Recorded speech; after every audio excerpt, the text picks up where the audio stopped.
Well, welcome to the podcast. Um, we're going to take a canter through your terrible work experiences, which Fantastic. I know you've got loads. So I'm really excited about this episode.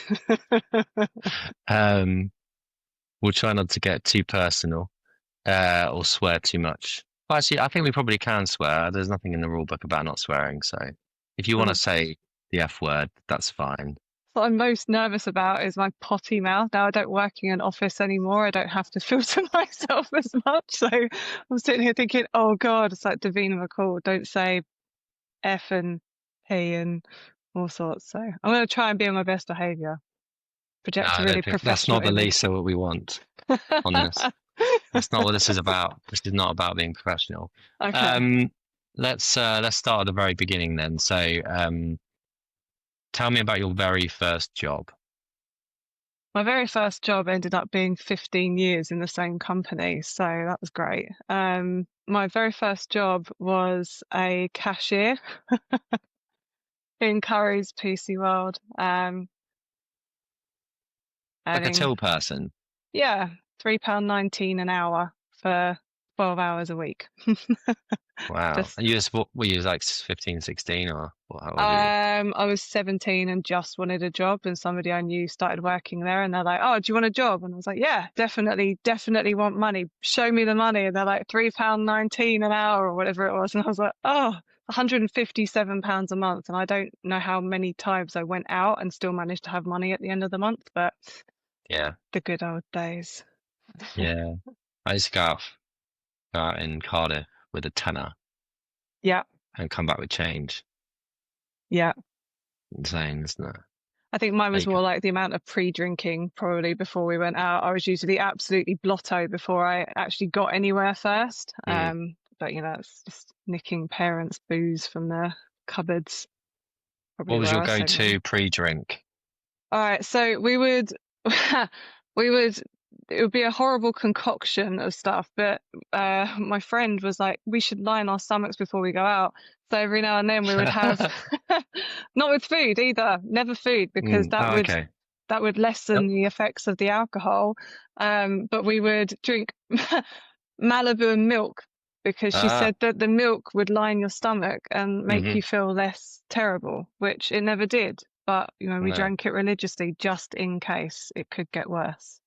No. It's like all these like folk tales for students about how not to get too too drunk on a night out. I used to have Frosty Jacks. Did you ever drink Frosty Jacks? No, You I was get like three classier.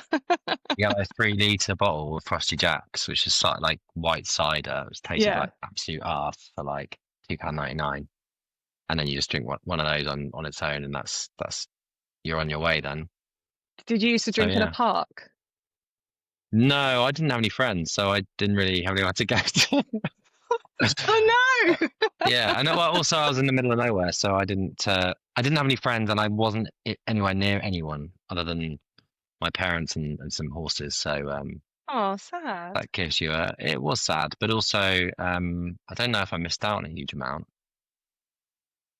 I Like I mean, played a lot of SmackDown 2 and FIFA, and I turned out all right, I think. yeah. Yes.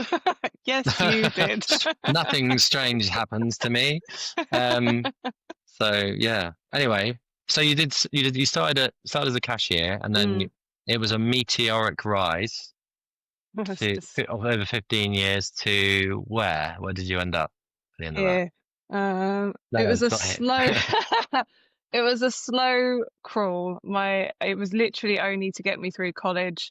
So I went from cashier to customer service and getting yelled at a lot to salesperson who's I was great at advising people. I was terrible at getting all like the add-ons, all the insurance and stuff. So I never made any commission.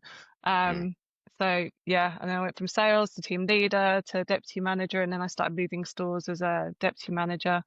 Then went into a people manager role, which was like a brand new thing that I had to be an ambassador for our region, and then help other stores kind of be as great as I was, obviously.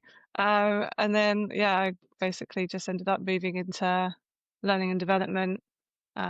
I remember I had a boss I was a massive fan of. But he was like, "We need to start talking about your career. Like, you know, we need to start talking about you becoming a store manager." And I was like, could not think of anything worse. No, I was like, I absolutely do not want to be in the retail stores anymore because it was soul crushing most of the time. Mm, You get yelled at all the time, treated like absolute crap. So I was like, I want to get out of there. And he was like, "Well, what do you want to do?" And I said, "I actually really like the idea of being like one of the field trainers, going around and training people on induction, and like tech." And he was like, "That's never going to happen. People don't go from stores into HR and, you know, the corporate side of it." And he was like, "You really need to just be a store manager." And I was like, "Oh God, you are just like killing anything that I have left in me." And literally the next day, the regional manager came and went, "Oh, yeah, Lisa, yeah, so I really want you to apply for this role. We've got a position come up for a trainer. I think you'd be perfect for it. You're pretty much gonna get it." I was like, "Just apply and see what happens." And that's how I got into, yeah, learning and development, really.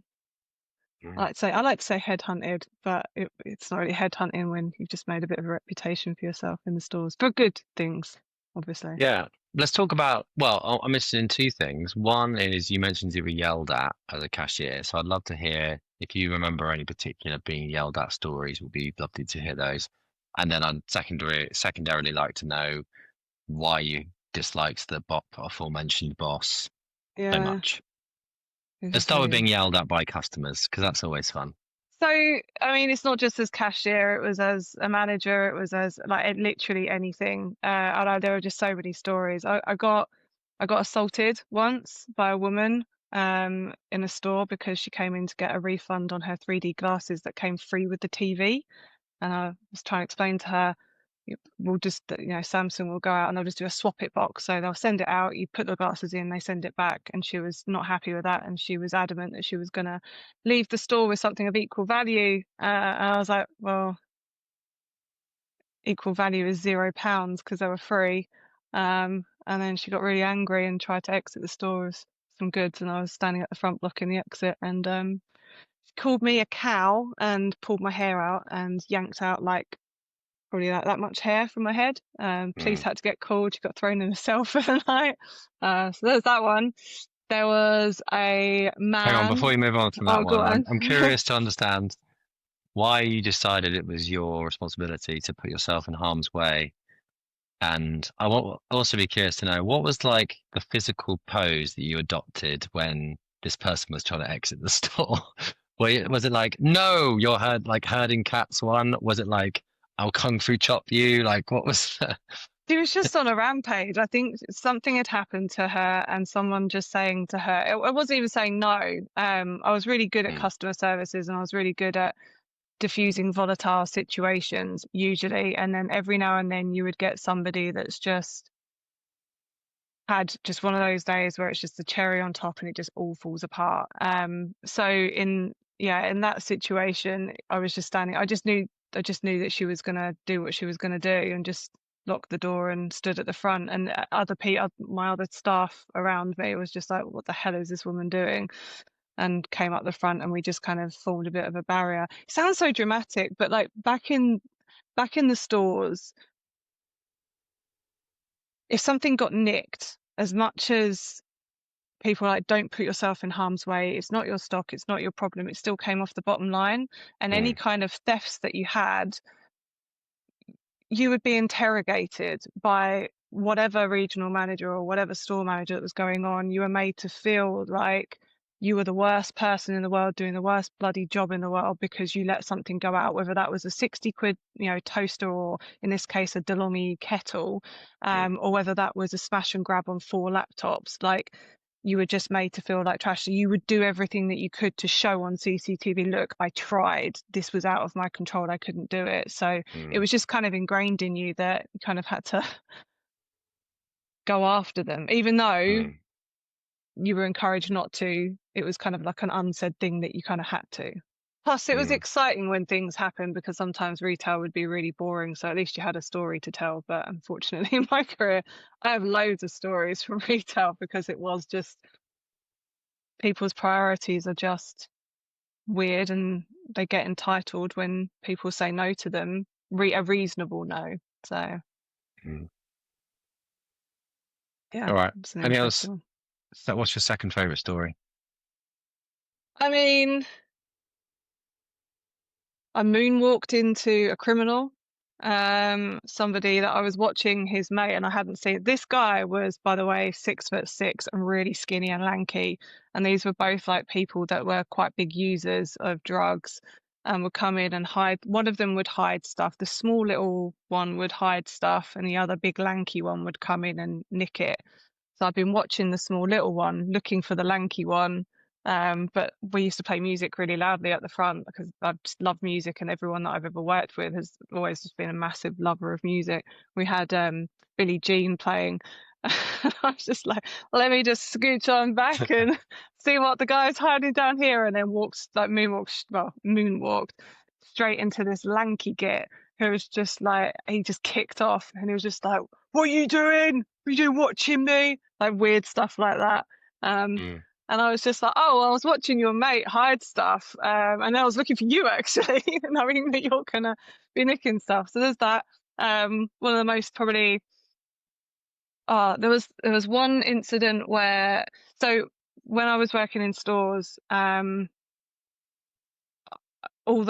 worked with men basically. I just worked with male managers, who hey, if you're watching this, love you guys, but you didn't have a backbone.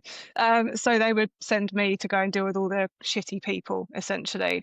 And the worst time they made me do it was when I was dressed as Wonder Woman. We were having and the worst thing is that they weren't even dressed up. They just thought it would be great that this screaming man saying like, "I want a refund for my TV. What am I supposed to do with my kids?" And I'm like, take them outside or something. I don't know. Parent them. Yeah. They sent me down to the front and I was dressed as Wonder Woman. And my tactic at the time was, so the way I would diffuse situations is I'd go over straight away and I would shake their hand and say hello and introduce myself and thank them for waiting. I would never apologize for them to wait because it's just a kind of psychology. But in my head, if I made that kind of physical contact and shook their hand, it would diffuse the situation and they would remember that I was human and maybe treat me with an ounce of respect, which when people are screaming about a TV or a washing machine or something, you don't always get treated with respect. So yeah, Wonder Woman was another one. And then I got Mm. chased around the store by a woman when she asked me for a refund for something when all the riots were happening and we had to have a receipt. And I said to her, "Well, I need a receipt because of the riots. We can't take anything back without a receipt." And she said, "Do I look like someone that would nick something?" And unfortunately for me, my face went, I don't know, she Kinda chased do. me. Yeah, chased me around the store. So yeah, there's loads of stories from retail. Nice. And then your managers, apart from being cowards, what were the other redeeming qualities, would you say? Redeeming. Yeah, well, or non-redeeming, not the interesting stuff, I the non-redeeming qualities. So yeah, mean, what is there a common thread amongst all of the bad managers that you've had? Would you say? yeah, have hold traditional views of what a woman's role in society is, I think, and not necessarily in an awful way. And some of them were really, really supportive, but they would still take a back step and expect me to deal with all the shit that came in, rather than just suck it up and do it themselves because they weren't. No one's good with confrontation, right? Nobody likes confrontation. I definitely am not good with confrontation. Um, but they just wouldn't know what to do, and they knew that if they went over they would say yes to somebody that didn't deserve to have yes said to them and Mm, also shouldn't have said yes. So my kind of overriding managerial decisions were always based on, you know, what's the circumstance of this person. You know, if it's a parent with kids and it's the height of summer and you've got a dodgy fridge freezer, then I'm going to write it off and I'm going to make sure they get a new one. If it's mm, somebody coming in because they want to plonk their kids in front of the TV for hours on end and they've got a 52-inch TV and they've got 20 other TVs in this, in their house, it's not for me to judge necessarily, but I'm going to stick to the rules a little bit more. So yeah, I think working in those male environments could be hard work at some time. Like sometimes, a lot of the time, I was, I was hired by for my cashier role. I was offered the job based on the fact that I had a pretty face and I would bring punters in, as he said. And I was like, it's a retail store. Did they Like, actually tell you that? yeah. He genuinely said I had a pretty face and I'll make the customers happy. That's exactly Oh what he my said in my God. interview. Um, I Is got that moved legal? to. It wasn't, it's not legal, is it, to say that? I mean, that was, I can't even remember what year And you that went, was. sure. I I think at the time I just hadn't faced anything like that. So I Mm, didn't I know it sounds awful, but it just I didn't know it was wrong until like you start going up the chain and you can see that you're treated differently and less favorably. mm, Um and yeah, like I mean I got moved to another store by a manager that was a much bigger store, which meant if you went to a bigger store, you got a pay increase mm, because it was extra responsibility, different travel, that kind of thing. I remember him saying to me, like, no, you're not gonna, no, there won't be any kind of pay benefit from that. If anything, you're a bit closer to home. And it was just like, okay. And I said to him, so why am I being moved there? Because I was interested in moving to store anyway. And he was like, well, it's a very laddie team and they need a bit of a female touch in there, a bit of female influence to you kind of like mute down the laddish behavior. And it's just like, great. That's great to hear. Thanks for the non-promotion and the mm, non-benefit. And then joining a team of like 6 other male managers that, again, loved working with them. mm, But they would leave work early on a Sunday evening or Sunday afternoon. They would leave and take a bunch of staff with them to go to the pub and expect me to lock up. But when I would take lunch break with one of the girls that I'm still really good friends with now, I got told that I was treating people favorably. mm, So it's just like the double standards of that kind of environment. It's mm. frustrating. Yeah, I don't want to get too political or go down too much of that, because But it they could, were great as well. They yeah, were like at the same time not they were their like, fault. Is that kind no, of your no. view? Yeah. I think it's just that environment breeds that behavior, and individually they're not like that. I know they're good guys, and actually one of them was one of the best managers that I ended up ever having because he challenged me in ways that other people hadn't, and just I Mm, think he pushed me to my wit's end, but he pushed me because he was either kind of he was either trying to break me, which I wouldn't let happen. Or he was trying to make something of me. And I remember when my last day working with him, he said to me, "Do you know what? Like you need to be a peacock. You need to puff your chest out. You need to puff out your feathers, and you need to shout about your successes because you need to do that for yourself, and you need to be your own champion." He said you can't rely on other people to do that for you. Um, mm, so yeah, like some of those people were like the best people I've ever met, and I still talk to. But the environment of that particular era that I was working in and retail could be quite volatile at times. Yeah. mm. Yeah, good advice. Um, all right, so 15 years in retail, and then the dream happened. You ended up in learning and development. Yeah. Tell me about that. What did it feel like to move into that kind of world? Freedom at first. Moving into a field trainer role felt like just a sense of freedom that I hadn't really had before. In retail, you're kind of bound by hours and shifts and rosters and terms and conditions. And moving into like a trainer role was really great. And the thing that I always really had a massive passion for was making people feel like they belong, whether that was through induction, or whether that was through, do you know what, I'm not very good at computers, or I'm not very good at, you know, being able to sell washing machines, being able to unlock something in someone and make it relatable to them so that they enjoyed the training that they were on but could also come up to me and ask me questions and just be able to get on in retail and in their job a little bit more.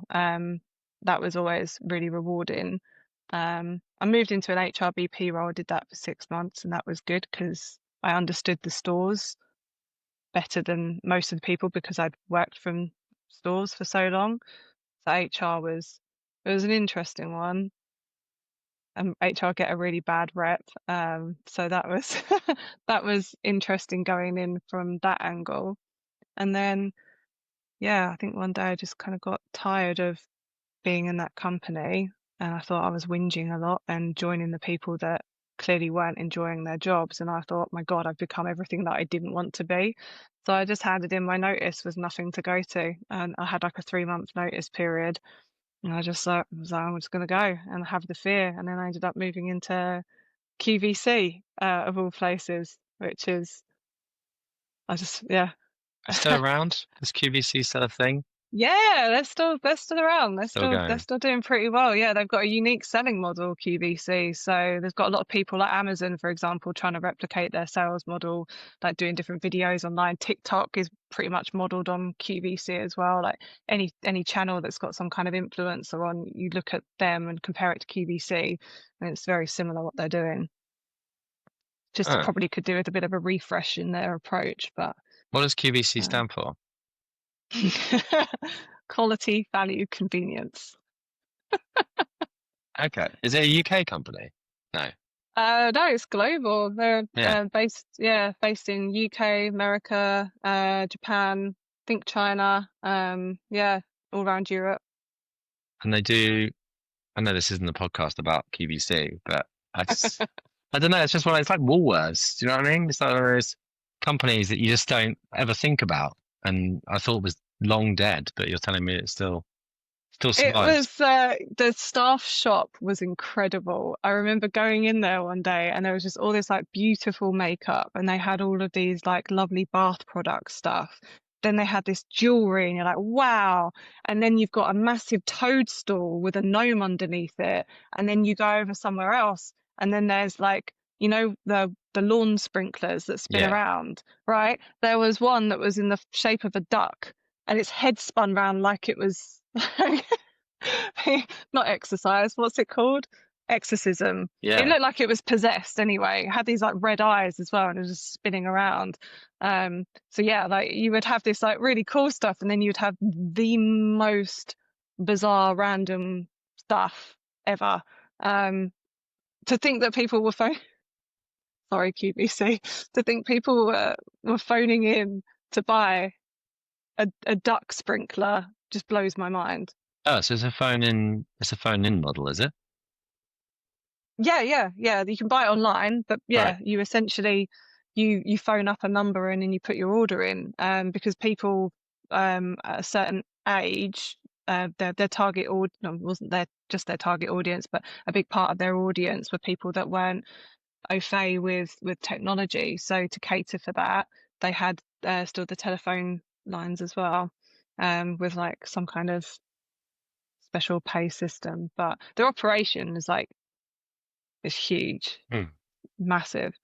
And when I was there, they did a taste of TV day, so you got to play the role of a producer, Nice. something else, and a presenter. Hmm. The stuff that goes on in the background is insane. Yeah. So what's your one story from QVC?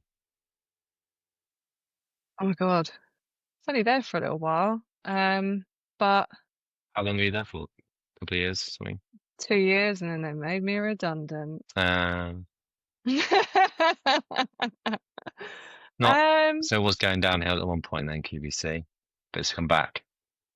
Well, they won't know. I was a functional and technical development partner, and nobody could articulate what that was. And I never Mm, did that. I never really did that role. I did a learning partner role, but at the time, I was taken on as one, and they couldn't change that name. And then they gave it 2.5 years, and were like, that role doesn't work here anymore. And I was mm, like, okay. I was the only person in Europe that went, and I was like, bye. It's hard not to take it personally yeah. when you're the only person that goes. Um, no, I think. Oh no, actually, because I love the people that I worked with, but I got on very well with people in other departments like IT and the undercroft. So the undercroft is where all like the building maintenance and management people were. They were great. Um, and one of the guys called Weil, he was the moodiest, moodiest bastard you've ever met, but I got on really well with him. And I said to him, can I have a goldfish in the office? I promise I'll take care of it, but can I have a goldfish in the office? I really want to look after a goldfish. Please, can I have it? And he was like, absolutely not. And then the next day I came in and on my desk was, Dory from Finding Nemo. Mm. There was a battery operated dory and a fish bowl. And he was like, that's as good as you can get. So I did actually get my little fish in a bowl, but not a live one. He said I couldn't be trusted with that. That Mm. was nice. Mm. And then in lockdown, I sent them a llama cake because I thought they were all like in there. They had to go in during lockdown and they were all like really nervous and stressed out. So during lockdown, I sent them a llama cake just because I could. So Yeah. yeah, So it's nice to you're have those relationships. so you were at QVC before lockdown, just before. Yeah. So yeah, I went to Australia, Yeah. flew back via China. I Mm. was like, oh, look at all those So masks they're you're the wearing. one. You're the one who brought it back.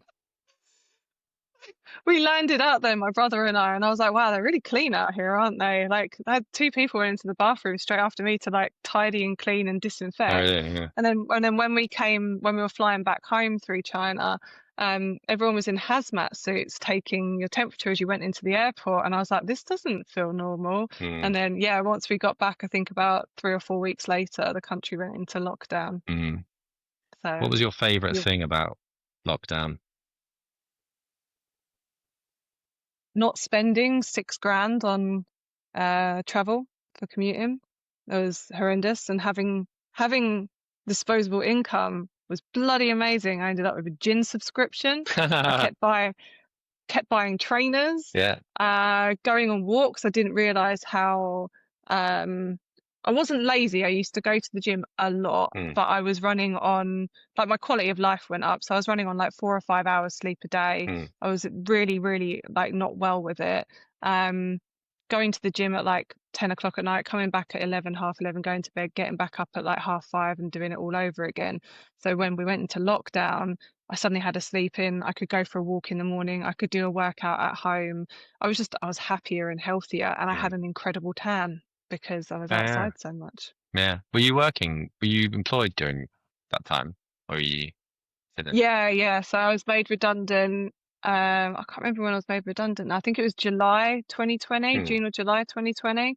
Um, yeah, and then just kind of took a couple of months off because well, it's imposter syndrome, isn't it? And it's hard for it to not dent your self-worth when you get made redundant. And I think I was just like, I'm going to put my head in the sand and everything will be okay. And then it got to the point where I was like, put my head in the sand doesn't really pay the bills, does it? So probably should get on that. And then found myself in a new role. Which we won't spend ages on because obviously it's quite recent. How long have you been at Solve now? Like 3 years? It's my 3 year anniversary, like on the 4th of July, I think. Okay. I think. Yeah, nearly 3 years. Exciting. So yeah, Yeah. we're talking about Media Zoo. So what was your experience in Media Zoo? Um, it was a step into a different world. I'd always been corporate Mm. and retail, and stepping into an environment where suddenly you're the third party supplier. Um, it was definitely it was definitely a shock to the system that I wasn't well equipped for and didn't really know what I was doing most of the time. And I wasn't okay with not knowing what I was doing most of the time. I like to make sure that I'm doing things right Mm. and well. Um, and yeah, there were just times that everything just moved so quickly and you'd be kind of put onto a project, but not kind of, not necessarily understanding what the full brief was. There was a lot of trying to find your feet, very, very quickly in that kind of world, I think. Mm. But you know what? What was great was that I got to work with different clients and I got to build relationships with different clients and talk to different people. And I realized that I actually really, really like that. Mm. Working in a corporate world, you're kind of assigned to your team, and that's really all you do. Mm, And you never really see like the impact of what you do. You don't get feedback on what you do. It just kind of all merges into one. And a project that should take 3 or 4 weeks literally took 18 months for one of them. So it's just when you're on that third party kind of side of things, just the different, I mean, I was doing e-learning, so there's not really much variety in that, but you're still dealing with different projects and different subjects, and you're still learning different things. And, I did enjoy that. mm. So you're doing e-learning, were you? Mm. What kind of hmm e-learning were you doing? Articulate rise e-learning. Mm, Scroll, scroll, click, click. good stuff. And then what sort of types of content were you producing? Um, my favorite one was working with, I don't know if I can say it, Santander Bank. Yeah, I probably can. Santander Bank, and uh, can't remember. It was like a new regulation, like a regulation system thing. I can't remember what it was, but they didn't really have. There wasn't really a lot of scope, um, and because of that, we couldn't really get like a lot of graphics done. So I remember speaking to my boss at the time and saying to him like, "I really want to do this," and he was just like, "I think you should just do it." So it I was trying to put like a timeline together. I just ended up putting Harry Potter and Game of Thrones gifs in it, and the client loved it, even though they were such low quality. They weren't that great. It made them laugh and made them smile. And yeah, it just allowed me to. I did a bit of copywriting on it that made it stand out a little bit differently from what they usually had. Got permission for that, and they really liked it. Mm, So it's just the regulation stuff I got to make fun-ish, which was good. I learned a lot about DAX 6. We had a law firm, so we did the DAX 6 and tax avoidance mm, topics, which that was quite interesting. Um, and then my favorite one was working with the Disabilities Trust on brain injuries. mm, Um, that was helping. Yeah, that was helping like rehabilitation systems, prison systems, mm, that kind of those kind of places, rehabilitate people with brain injuries, mm, or notice when somebody's got a brain injury in the prison system, by looking at different behaviors. It's not just because someone's, violent, or someone's idiot, like an idiot or a thief or whatever they are.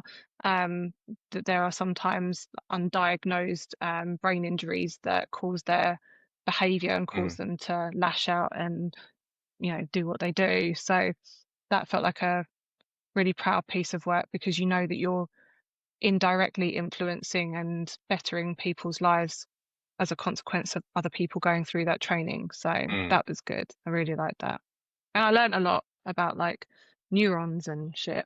Yeah. There's quite a lot of interesting kind of case studies of people getting serious brain injuries and then people using them to study certain aspects of psychology. Like, uh, was there one where some guy working on a railway got a sort of metal pole through his head and then lost all long-term memory? No, lost all short-term memory or something like that. So he couldn't remember what was happening from minute to minute, but he kind of knew who he was. So it's just and there's loads of little like segmented case studies of brain injury, and it's so interesting Yeah, how you take one, you take a big chunk out of your brain. Apparently, it has yeah. quite a big impact. But Yeah, well, Kel yeah, Surprise. Um, yeah, I think that's why I like what we do though, is because what we learn about, and what we have to create, we learn about, and I like learning mm. about stuff that I don't know about. So, things like alternative fuels, for example. Like I now know how to look out for a hydrogen fire. This is not stuff that I would necessarily Very useful think stuff. to Google. Yeah, Yeah, just walk around with a broom until it sets fire because you can't see the flames. all right. You've got to have a wooden broom handy to do that, but Hot tip. now you know. Hot tip. So, yeah, nice. So we're coming up to the end. So, what would you say are your biggest lessons of life that you could take from your career so far? Um, Nobody really knows what they're doing. everyone's blagging it, and it's just a series of poor or good decisions that get you to where you go to, and you can always change direction or make a different decision that can take you in a whole other trajectory. So I think just maybe I should be more maybe I should be more driven. But I'm quite enjoying the journey that I'm on and just seeing kind of what happens and going with the flow. And I think I have a less stressful life because of that. I think the other one was probably the advice that I had from that manager about being a peacock. Um, I don't like praise. Like I don't like praise and it makes me feel really uncomfortable. I prefer like constructive criticism or to be told that I'm shit because I can do stuff with that. When it's good, it's like, oh God, I don't really feel comfortable right now. But I do think that probably get comfortable with that. Do seek feedback because continuous improvement is important, but also be the celebrator of your successes as well. Too many times I've sat quietly and just because I've just been like, well, this is my job and I've just done my job. But when I look back at what I've achieved, there's a hell of a lot that I've done that I should have shouted more about and got a little bit more attention for and got the recognition that I deserved. Mm. So yeah, I think you have to be a peacock, puff out your chest, puff out your feathers, and yeah, tell the world how great you are because Mm. yeah, you're your best cheerleader. Mm. And don't be somebody who is just a peacock but actually doesn't do anything. That's the other. Oh yeah. See, there's me just like, oh no, because like people don't. Yeah, no, have substance, have have stuff to back it up with. Like actually be good. Yeah. Don't be like one of those people like, oh look at me, and be like all talk and no substance. Like no, have the receipts to back it up. Mm. But yeah, and maybe for the people that are really really loud and don't have the substance, maybe just question them a little bit, just to, you know, Mm. see what their receipts are if they've got them, or just cast doubt on them. I don't know. Yeah. Well, we've turned your peacocking to good use in writing awards for Sold Together, haven't we? So, you Yes. know, we won the Learning Excellence one behind me, which is just there, you see. Yeah, we That was a did. Lisa Look job. at that And one. then the British Training Awards were So coming on up was brand. another couple which she did. So, Yeah. every work experience happens for a reason. Yeah. So, Absolutely. And yeah, I just always just always be yourself. But my personality is what's got me hired most of the time, mm. not necessarily the skill set all the time. So I think if you can show up and if you can find a place that allows you to be your authentic self without sounding icky and disgusting, but yeah, if you feel like you can be your most authentic self, then you're in an environment that's right for you, and to be honest, you'll flourish on the back of that, and that's what I feel like I've got solved. Ah. Uh. Well, that was a long way to extract a single quality quote from to promote Sold Together, Lisa. Thank you. No, good Anytime. stuff. Thank you so much for coming on the podcast, and thank you for being you. Thanks for inviting me. All right, ta-ra. Lovely. See ya. Bye.